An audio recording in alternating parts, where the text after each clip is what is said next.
জানো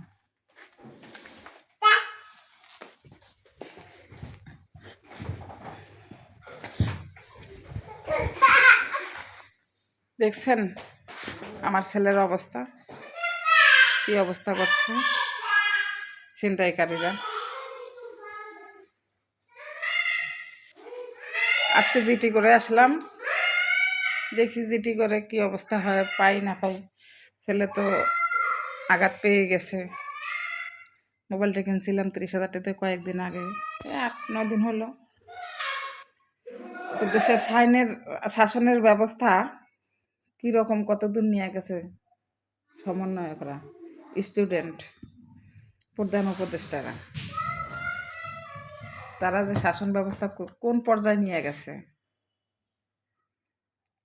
রাস্তা দিয়ে হাঁটার উপায় নাই, তারা নিজেকে নিয়েই ব্যস্ত হয়েছে, দেশের মানুষের কথা ভুলেই গেছে।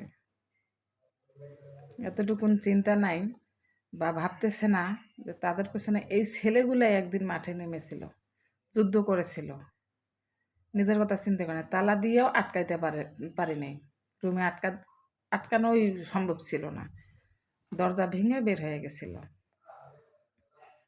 তাহলে তারাই আজকে লাঞ্ছিত হচ্ছে, অপমানিত হচ্ছে, রাস্তায় হাঁটার অবস্থা নেই।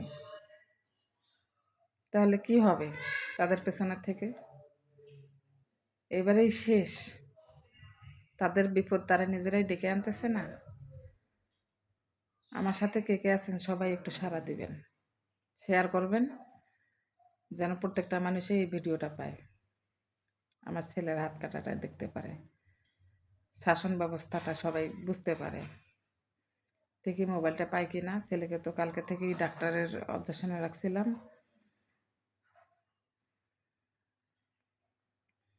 কথা বলতে পারতেছি না, কালকে থেকেই একটু সমস্যায় আছি, আমি টেনশনে আছি। সবাই দোয়া করবেন সে যেন সুস্থ হয় তাড়াতাড়ি।